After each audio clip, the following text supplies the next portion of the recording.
کوئی نہیں چاہتا تھا کہ ہندوستان ایک سونے کی چڑیا تھی، اسے چھوڑنا. آل انڈیا کانگریس جو تھی وہ جب سے بنی وہ ان کے ساتھ ہی کام کرتی، ان کی ایک بی ٹیم کی طرح ہی رہی. خیر ہوا یوں کہ دسمبر 1945 میں بر صغیر میں انتخابات شروع ہوئے اور اگلے سال کے آغاز یعنی مارچ 1946 تک جاری رہے. ان انتخابات میں مسلم لیگ کا منشور صرف ایک لفظ پر مشتمل تھا: پاکستان. مرکزی اسمبلی میں مسلمانوں کے لیے مخصوص 30 نشستوں میں سے مسلم لیگ نے پوری 30 نشستیں جیت لی، یعنی کلین سویپ.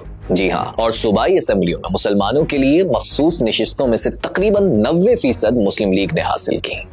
بعض صوبوں میں مسلم لیگ کی کامیابی 100% تھی، یعنی بمبئی، مدراس اور اڑیسہ سے تمام مسلم نشستیں حاصل کی. مسلم لیگ کی کامیابی کا ڈنکا ہر جگہ بج رہا تھا. لیاقت علی خان نے کہا، دنیا کی تاریخ میں کسی اور جمہوری جماعت نے ایسی کامیابی کبھی حاصل ہی نہیں کی جیسی مسلم لیگ نے حاصل کی ہے. اب مسلم لیگ کے بدترین مخالف بھی اس بات سے انکار نہیں کر سکتے تھے کہ یہ جماعت پورے بر صغیر کے مسلمانوں کی واحد نمائندہ جماعت ہے. بر صغیر کے مسلمانوں نے ثابت کر دیا تھا کہ وہ ایک قوم ہے، ان کا خدا ایک ہے، رسول ایک ہے اور جماعت ایک ہے جو ہے آل انڈیا مسلم لیگ.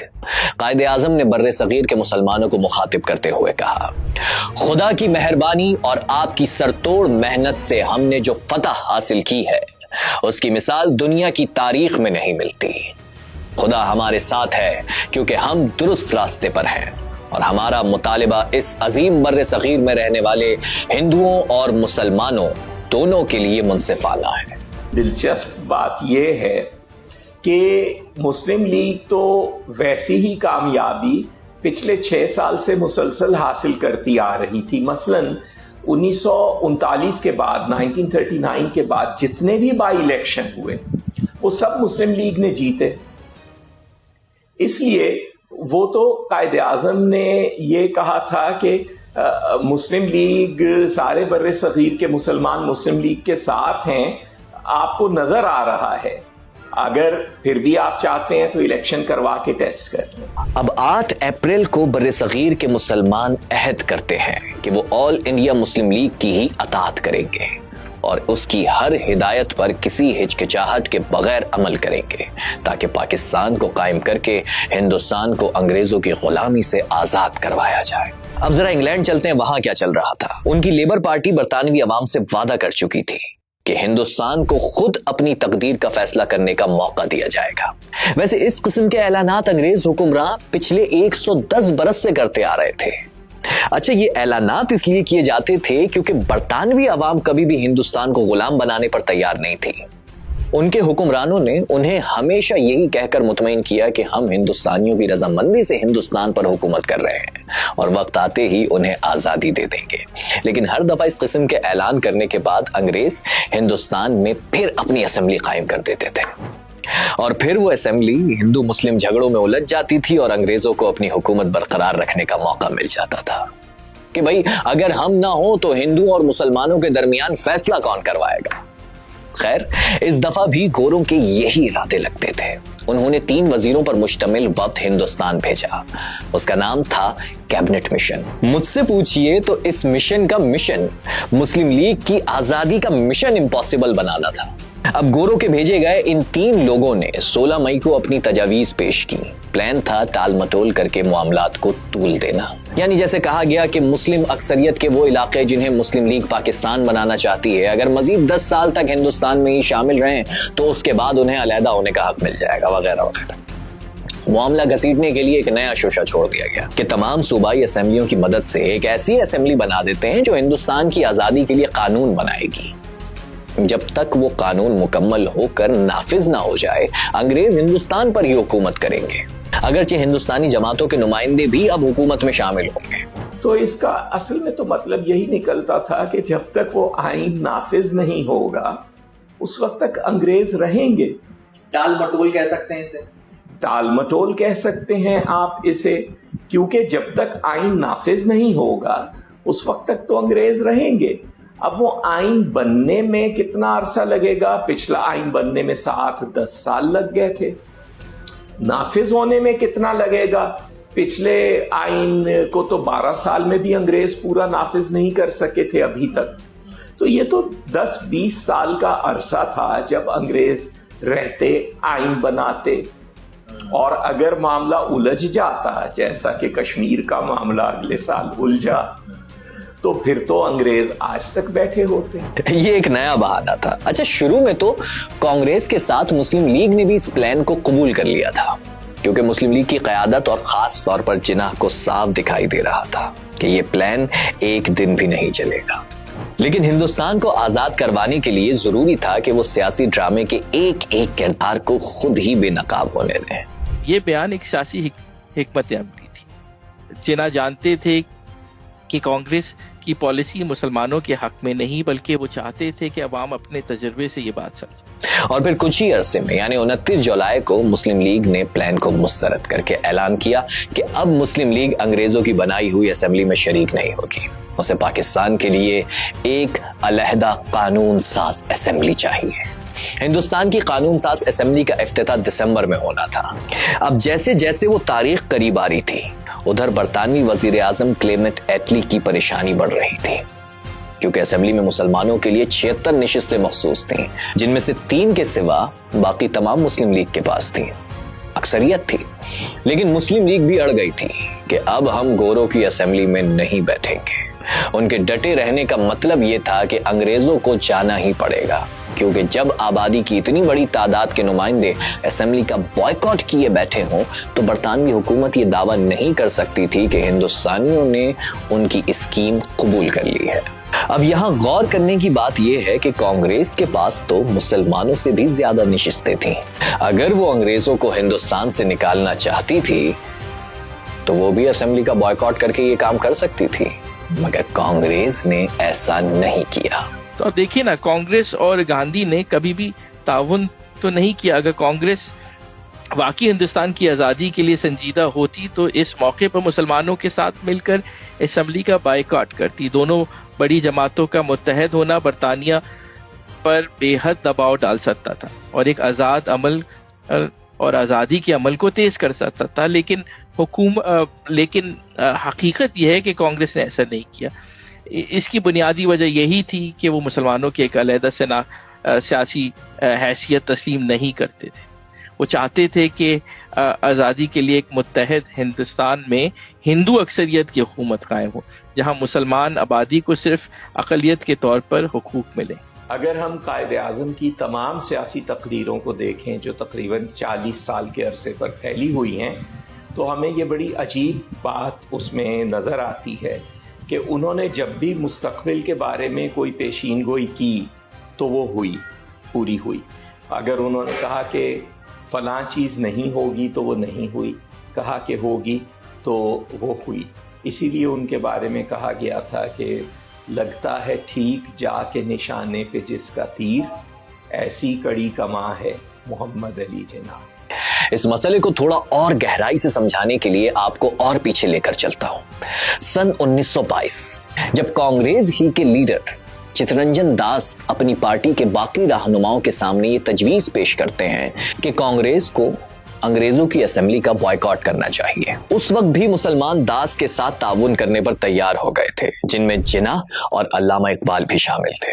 لیکن اس وقت بھی کانگریس اور بالخصوص گاندھی نے داس کی تجویز مسترد کر دی تھی، جس کے 2-2.5 برس بعد داس فوت ہو گئے اور ان کے ساتھ ہی ہندو قیادت میں آزادی کی تڑپ رکھنے والے رہنماؤں کا بھی خاتمہ ہو گیا. سی آر داس جیسے رہنماؤں کے پیغام کو کانگریس کے لیڈرز نے مانا بھی نہیں اور بھلا بھی دیا، لیکن مسلم لیگ کے لیڈرز نے یاد رکھا، کیونکہ داس کی وفات پر مولانا محمد علی جوہر نے کہا تھا کہ کوئی شریف مسلمان داس کو کبھی نہیں بھول سکتا. بہرحال دسمبر 1926 میں انگریزوں سے آزادی کی تحریک میں مسلم لیگ تنہا کھڑی تھی. ہاں، اگر سی آر داس جیسے آزادی مانگنے والے ہندو رہنماؤں کی آتمائیں دوسری دنیا سے مسلم لیگ کا ساتھ دے رہی ہوں تو وہ بات الگ ہے، ورنہ اس زمانے کی ہندو قیادت نے تو آزادی کی جنگ میں مسلمانوں کو تنہا چھوڑ کر ہندوستان کی تقدیر انگریزوں کے سپرد کر دی تھی. دسمبر 1946 کے آغاز میں برطانوی وزیر اعظم ایٹلی نے محمد علی جناح اور لیاقت علی خان کو لندن بلایا